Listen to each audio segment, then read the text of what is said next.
Hello guys and welcome back to the Motor Recon podcast. I'm your host Adam. I'm joined again today by Rob.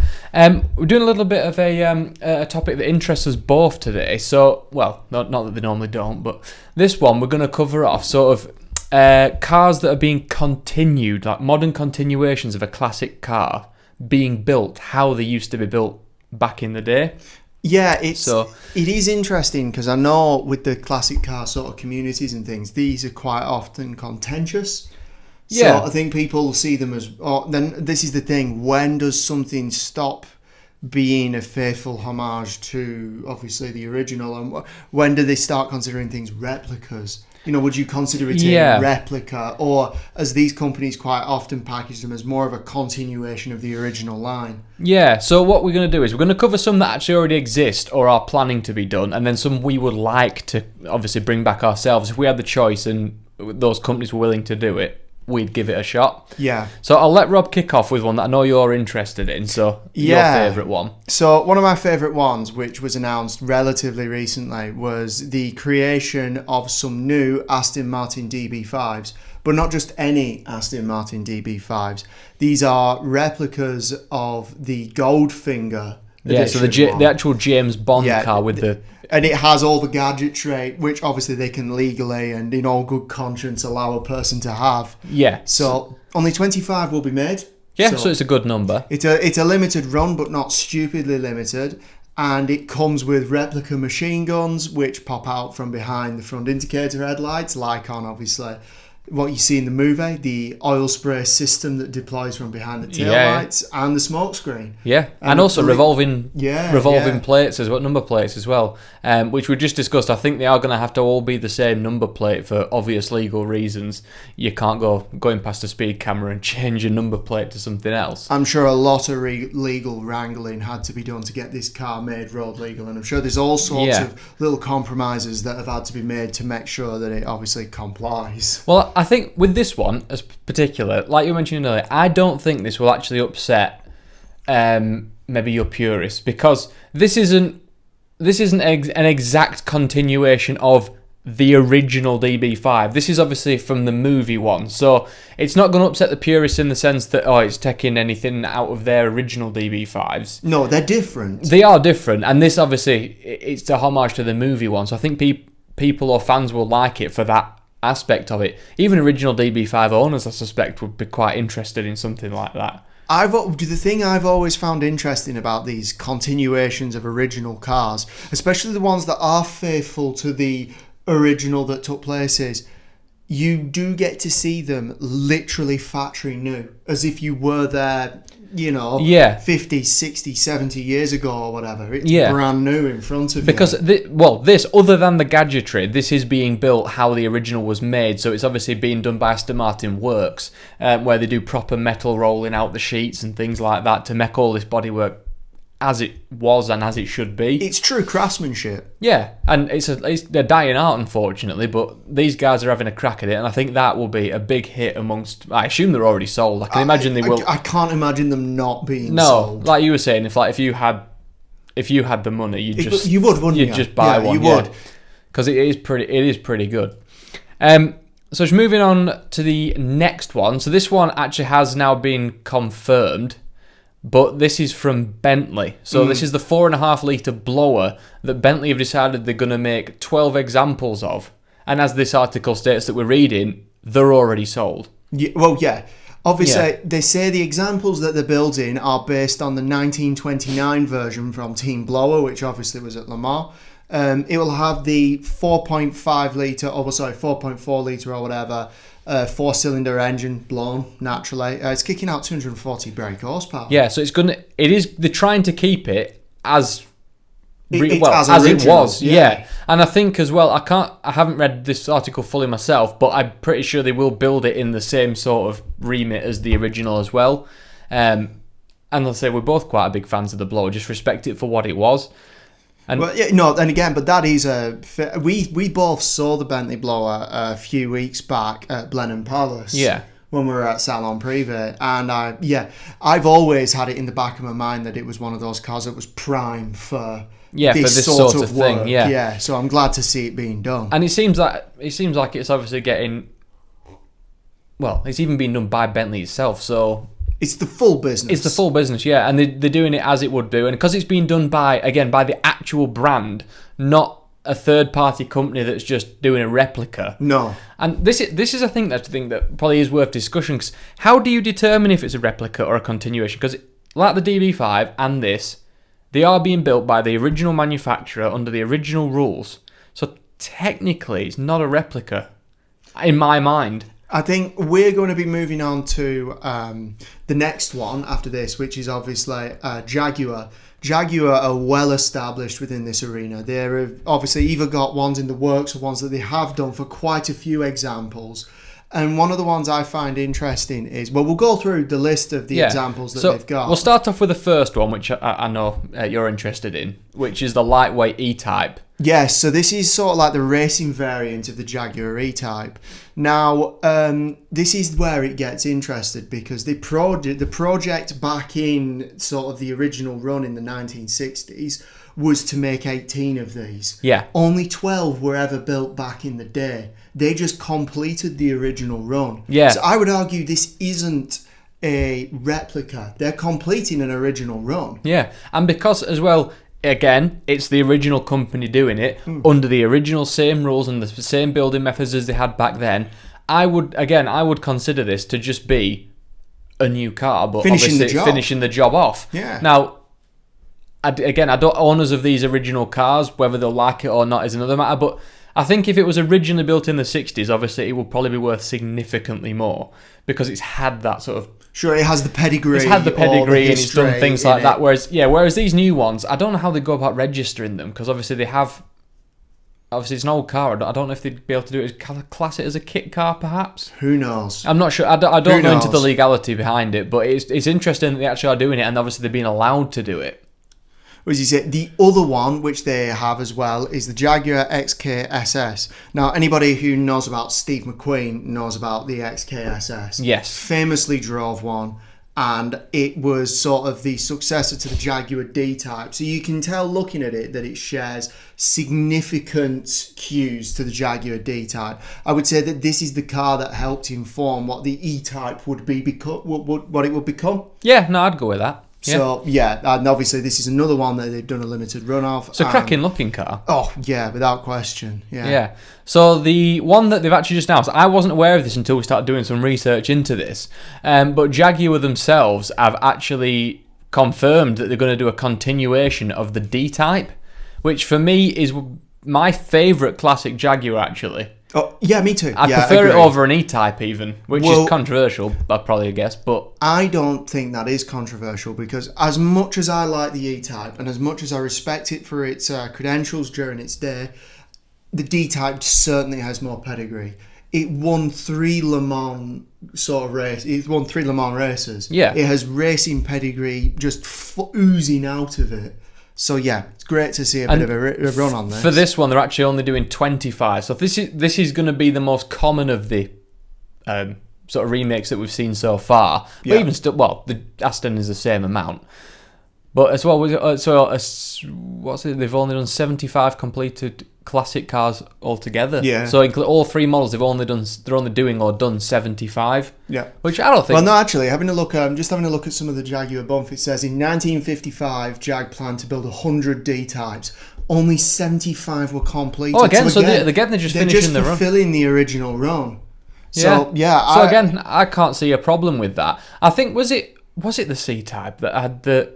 Not the D-Type, sorry, the XKSS, that would just going to do that. Did that stop production because of a fire? No, that's the lightweight. Was that the lightweight? I believe that was the lightweight, yeah. Yeah, something like that. They had a fire at the factory or whatever, and that's why they stopped production. But yeah, so all them 3, I think it's great. They are just finishing off the run that they planned originally. I can't see any issue with that. I can't see the owners having any issue with that. Look, all I see is, especially these ones which are being built to spec, to the original ones, all it's doing is giving future generations the opportunity to look at this machinery because you're keeping that history alive for longer. Yeah, and also you're keeping the skills going. That's the thing. Yeah. You know, you want to keep history going. It is a part of culture. It's important that people see where things came from. And without fostering those coach building and specialist skills you need to do that, they will die out because the skills you require to keep them moving just wouldn't be around. So I'm all for this. It's important. Okay, so off the back of those are cars that are being done and already done. So what we're going to do now is just talk about a couple that, given the opportunity, we would like to see them come back. Yes. In their original form and how they were done then. Now, these might not necessarily be in the same category as those, as in proper coach building, but they're classics to us, I guess. No, I think these are prime examples of cars that I genuinely do worry that eventually they'll just disappear. Off. Yeah. And it's important that you try and keep them going because for whatever reason, and we believe the ones we've picked for whatever reason do have a bit of significance to them, which means they should be around. Yeah. So I'll let you kick off with your two first, and then I'm going to I only picked one for this topic, but I think you'll like it. But I'll let you kick off with your two. So the first one that I chose was the Lotus Esprit S1. So famously, it was in the Bond film The Spy Who Loved Me. Was it the submarine one? Yeah, that's the submarine one, wasn't it? The submarine one from The Spy Who Loved Me, Roger Moore. But again, I've deliberately gone for the S1 because it's Genesis. It's the original. Obviously, you'd want it redone in white. The proper colour. Yeah, of course. You know, either way, it had a 1.97 litre 4-cylinder engine. It wasn't turbocharged or anything. No. It kicked out 160 brake horsepower though, which when you consider when this was built, that's healthy for a 2 litre 4. It is. Not a lot of them have that now, really. I'm thinking of your ST as an example, where you remember your generation, that was a 1.6 litre 4-part, wasn't it? Naturally aspirated. No, it was turbocharged. That was turbocharged. Yeah. But it was the one before that. It was a 2 litre 4-cylinder, and I think that only had 150 horsepower. Yeah, and that's 2005. Yeah. So, yeah. Impressive figures. Top speed of 124, which, but that's not necessarily what Lotus is all about. No, they're about handling, aren't they? Yeah. And to be honest with me, later on they did do obviously turbo versions and different all sorts of things. But like you say, this one was Genesis. And honestly, that one for me is the best looking generation of the Esprit. Agreed. I don't get me wrong, I love the later ones. And I honestly hoped that Lotus would build that concept. Yes, I'd like to see a modern version of that as well. And that was a Huracan before the Huracan came out. It looked like a Huracan. But yeah, for me, that one, best looking Esprit. Absolutely agree that I think these are dying out, and I think it would be great to sort of see these come back again. Yeah, so that is my first choice. Yeah. Yeah. So we'll move on to your second one now, which is one I'm particularly fond of. Yeah. So my second one is the Lancia Stratos. Yeah. So WRC legend. Oh yeah. Is the Lancia Stratos without question. We know, in my opinion, there is most definitely a market for this. Oh, 100%. The sheer amount of kit cars for this. Yeah, you see so many kit cars. They've done the modern recreations based on the Ferraris and things like that. So people want these cars. The kit car proves people want the original. Yeah. They want the original. So I say, if you want to, as you say, I don't know who owns Lancia now. Is it Fiat Group? Yeah, I think it's part of the same Ferrari, Lancia, Maserati and whatnot. Lancia are in a pretty bad place now, let's be honest. Yeah, they make some horrendous cars. Well, why not just sack that style of division off and make it the Fiat Arms in-house, sort of bespoke coachwork style, doing the reruns of their highly sought-after originals. And you know what as well? Just slightly off the side of that, they should definitely remake the originals. But that could be one that they could do their own modern version of. Chuck it on a Ferrari California or Portofino chassis, because this was, make it slightly smaller than that perhaps. You'd probably go on a 488. Yeah, to be honest. But put sort of the engine from a Portofino in, because the original one was a Dino engine, wasn't it, from Ferrari? So chuck a Ferrari engine in it, maybe take the turbos off to bring the power down.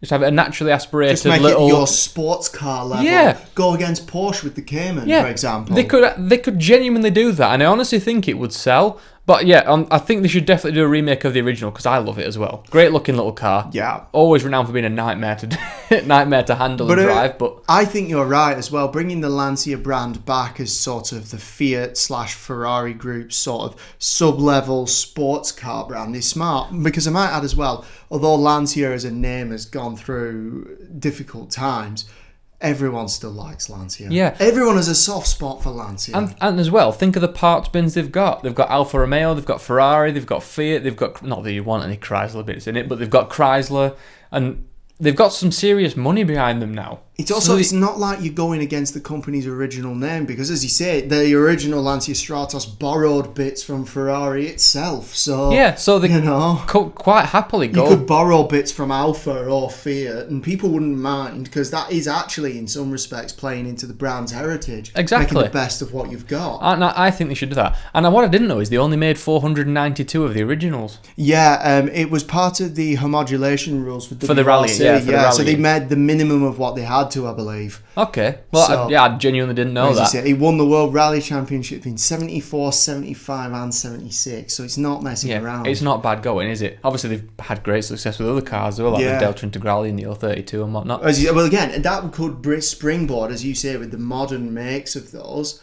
So if you could make new cars, you could bring back classic brands for a lot of Lancia's back catalogue. The Delta Integrale would what I consider probably they're an original hyper hatch. Yeah. Like the original, like the RS3s and things like that. Now, but that was obviously really fast and a little hatchback back in the day. Bring it back. You think about it as well. You think about the Lancia Fulvia. That goes up against like your BMW M2. Yeah. There are lots of... Yeah, I think it would be a great move, and I think a lot of people would buy into it. I think it would make good business sense, because the tosh they're making at the moment, it's sad. They could literally live on nostalgia. So, yeah, literally could. All right, so we'll move on from there. So we'll go on to my choice now for the ones I'd like to see come back and be made how they originally were. Now, I know there's a lot of fans of this car out there, but it's the 1968 Mustang Fastback. Yes. So not the convertible or anything like that, or just the normal Mustang, the proper Fastback one, sort of the bullet style Mustang. Now, I'm not necessarily saying make it as a bullet Mustang, but if you're going to launch it, you could do it in that spec just to kick it off. But I'd happily have that in any colour, red, white, blue, green, you name it. You could bring back the bullet spec one in the same vein that Aston Martin are bringing the DB5 back, because if you bring it back in bullet spec, not only are you getting car guys who just like the 68 Fastback, but you're also getting people who are really fond of cinema as well. It's a very iconic car in its own right, in other fields as well. So that I think that would be a prime choice. Well, I mean, hell, they've done the bullet edition for the latest Mustang. So again, there's a market for this. And they all sold quite quickly. There's a market for the original. So make the original again. I don't know. Again, many of the old ones have done it, because with the American cars particularly, obviously the cars we mentioned are quite small engines. Even though the emissions obviously probably won't meet modern regulations in that sense, these old American engines were well renowned for being horrendous. Yeah. So I don't know how they'd get on sort of making it work in a modern vein, but if they only made a couple of them, I think they can get it under some certain law. I think that's the thing. I'm pretty sure there will be some sort of exemptions for extremely small number stuff. Yeah, like even if they did, like you say, 25 of them, like they've done with the other ones, but make it exactly how they did then, proper 60s style manufacturer. I know these were built on a production line, because Ford at the time was a huge car company. Yeah. And they knocked these out like they were Skittles, basically. But make it in a small number, in a proper garage, and bring that name back, and just the look of it. Yeah. We have been fortunate enough to see I believe, didn't we see it was the original Bullet Mustang from the movies at the Geneva Motor Show. Yeah, we've seen a couple actually, because they had one at Goodwood as well, but one of the more battered ones that had been... Yeah, one of the ones that was used in the car chases, I will expect. Yeah, so that wasn't original, but we've seen a couple that were actually used in the film, and to see them in the flesh, they're such good looking cars. And the engine note on those as well, just the burble. And it ticks all the boxes for car guys. Yeah. And nostalgia. Who doesn't love an old Mustang? Okay, so that's mine, and I'm quite happy with that. So what we're going to do now is sort of a different topic. So this is a similar sort of vein, but more coach building based on new cars. Yeah, so no, that's the thing. This isn't somebody going out and making more versions of an original car from history. Yeah. This is people taking a car, and obviously coach builders taking a car and modifying the bodywork or whatever, and making a different car or an extensively modified version of the original. Yeah, so again, what we'll do with this one, we've covered in all the cars that actually are already in existence or are being built. There's concept versions of it done. So I'll let you kick off with yours because I know this is your first choice, and I know a lot of people are going to be big fans of this car. Yeah. So it's the Alfa Romeo Disco Volante. So again, I was very fortunate to have seen both the Spider variant and the hardtop variant at different times at Geneva Motor Show. So essentially what this is it's based on an Alfa Romeo 8C. So you've got Alfa Romeo in there. You've also got the Maserati V8 as well. Yeah, I think they were the same company at that time, exactly, weren't they? So, again, part of the Ferrari. Yeah, part of the Ferrari family probably. or whatever, yeah. And essentially it's just an extensively modified version of an 8C. I think better than an 8C. You see, that this is the one thing we always slightly disagree on. I know someone who will be listening to this as well is a very, very big fan of this car. But me personally, I do prefer the 8C. I don't dislike the Disco Volante. I know looks, but that's the thing, looks are subjective. Looks are subjective. Exactly. Yeah. And I would rather... this is the thing, I like a swing and a miss sometimes. In my opinion, this isn't a swing and a miss, but... No, I don't. I appreciate the fact that they decided to go out there and build something very different. Yeah. And I think having a result like this is a win. Yeah, and one thing, obviously this has had a big impact on a lot of people because, like you say, that famous story from, I think it was on Top Gear, where the gentleman in Singapore bought one, or Hong Kong, whatever, bought one, but it's illegal to drive left-hand drive cars where he was. So he bought this knowing he will never be able to drive it. He just bought a car that he can look at. Yeah. And the import tax is over, I think it's 100% on foreign cars there. You'll have paid an inordinate amount. Yeah, it's about $2-3 million dollars for it or whatever at the time, which is obscene, but on something you can't. But people pay $300 million for a painting. Yeah, absolutely. So, and let's face it, I'd rather look at that than some paint. I consider it art. Yeah, it is. And it actually taken skill to do it because it's like proper coach building. As I say, it's true craftsmanship, and for me, I would say that if you were to ask me of all the coach building specials of modern cars in the world, that would be what I'd go for. Yeah, that's your my favourite choice. Yeah. For me, it's probably not a surprise what this is, but for me, it's the Aston Martin Vanquish Zagato. Oh, lovely. Yeah. Which I know you are a fan of, as well. Yeah. I think I actually love the normal Vanquish. I think Aston did a fantastic job, but the Zagato just perfected it. I think it's actually quite subtle changes apart from at the back. The front's quite similar-ish, but 595 horsepower and everything like the normal Aston. No, yeah, exactly. Normal V12. Yeah, the interior's even pretty much exactly the same, but it's just the looks for me. I know they did various versions of this and whatnot, like the Speedster and the shooting brake and whatnot, but for me, the proper original Vanquish Zagato, it works. Yeah, I think I've always found, obviously, with this sort of modern run of Zagatos with Aston Martin, they sort of soften the edges a little bit. Yeah, they do. It's more rounded, isn't it? And I love the double bump in the roof. Yeah, like a real art back. And they've kind of, because while the actual normal Vanquish kind of has a very much a fastback style rear, this really just emphasises that and makes it really curve. Obviously, anyone watching, there'll be pictures on the screen, but I think that works, and the rear lights work as well for me. Oh yeah, I just think the whole car works. As far as I'm concerned, again, it is one of my favourite Aston Martins of all time. Interestingly, obviously, Zagato do have an illustrious history with Aston Martin. They did the DB4 Zagato. Again, another one of my all-time favourites. Yeah. So, and interestingly, if you look at the DB4 Zagato, that rounded shape has found its way onto the Vanquish Zagato as well. You see that heritage of what they've done with Aston Martin. Yeah. So, yeah, I really like that. All right, so that's probably two of the more well-known ones. But one that you actually discovered the other day, and to be fair, now I'm looking at it, I have seen a picture of this before, but I didn't actually know what it was. So this one, it's been codenamed the Project One, but it's called the Ares Panther. Yeah. Now, this is an arc back to it's kind of a coach-built version on a Lamborghini Huracan, but in the style of the De Tomaso Pantera. Yes. But a modern take on that. But I think it looks fantastic. Oh, yeah. I mean, it is...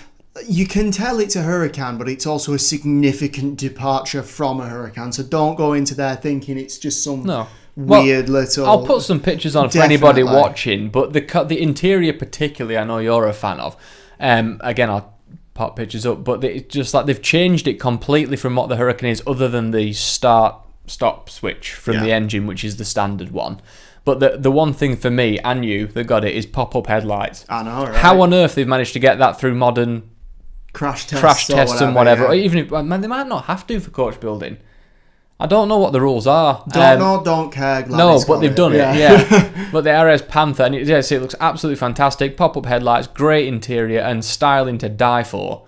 And with all the reliability of the Hurricane underneath, it's just got it's got the V10 from the Hurricane and whatnot. No, I got to admit, and it's interesting because I really like the styling of this. It's more wedgy and harks back to an older time. And the interior with sort of like, it's got the round encasing for the dial. So it's got the square encasings for the dials. For the dials. I just think fantastic. And again, only 21 being made of these. Yeah. So there is actually a price that they've given. It's a rough price of €615,000. Yeah. So it's not cheap, but then again, you're paying for the craftsmanship. You're paying for something quite unique. You are. And I imagine because it's being coach built, you will be able to spec these however you wish. Because it's such small numbers, they can tailor make everything. And if I had that kind of money now to just go and buy, I'd probably order one. And as you say, €615,000 is a small price to pay for pop-up headlamps. Yeah. So I mean, you can get an original MX-5 for like £300, but we'll go for that. We'll go for that. Yeah. Oh god, it does look good. 100% looks good. So the last two, which we'll just do quickly, these are, I suppose, the two we are not so keen on. Yeah, I would agree. The pair of us are not. Yeah. We're not fans of So this. I think this is where coach building's gone slightly wrong.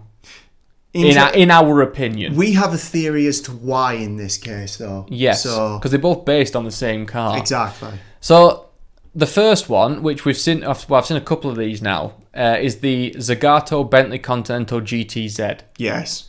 And God, it's ugly. The first time I saw that was actually at Blenheim Palace when we were at Salon Privé a few weeks back. Yeah. So that is the first time I've ever clapped eyes on it. And not a fan. No, to be fair, the front of it, while it is bad because they've ruined the grille and made it look a bit funny and a bit saggy. Yeah. But the headlights and everything are completely standard, and the side profile's kind of the same as well. But it's the rear. Well, It's the rear for me that just doesn't work. Again, I'll chuck a picture on for anyone watching.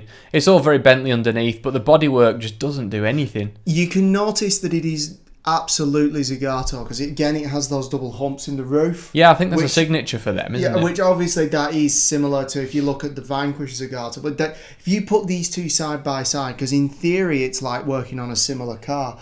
British GTs, big engine up front. Yeah. In theory, it shouldn't have been, too dissimilar. The results should have been good, but it's interesting how one's worked out so well. That's the thing. I don't know. I'm assuming Zagato commissioned these themselves and just obviously asked Bentley's permission, or vice versa. But as a designer, I don't know if whoever designed it liked it or not. But if you step back and sort of you created that, I can't put that into production. Well, I think this is where we think it comes into, which is the Bentley sort of Continental design, especially the one from that era.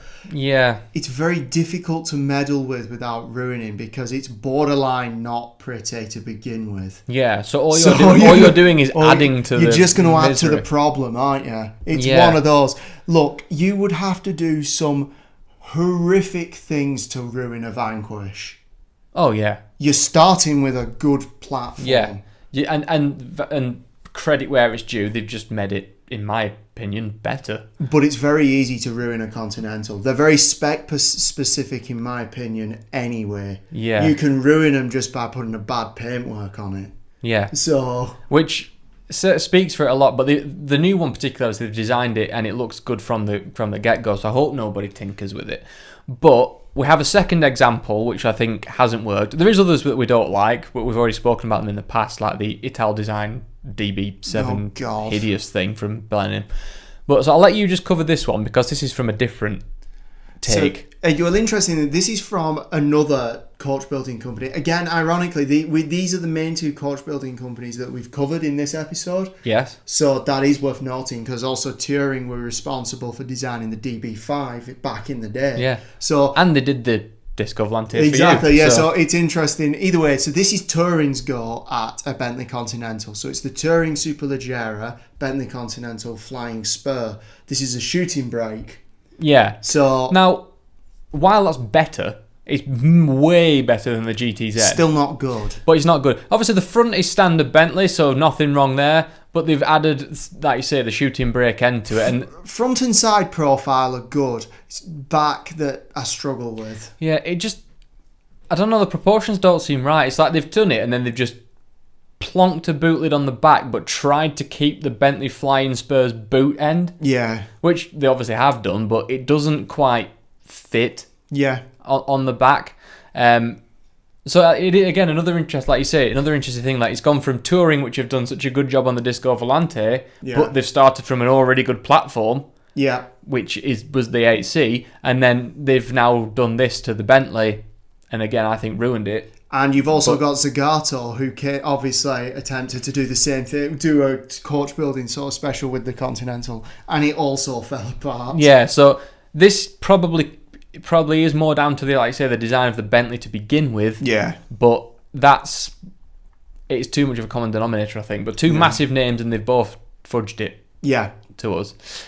So what we'll do, we'll finish there because I think that's a nice place to just sort of end it. But if you've got any examples of any of these coach building or things you'd like to see come back, obviously jump in the comments below. All the links to social media and everything are all down in the description. And then we will be back next week for another episode. It'll be episode 7 of season 3 next week. Yeah, blimey, it will be. It's going quick, isn't it? All right, well, we'll see you later, guys. See you next week. Bye. Bye.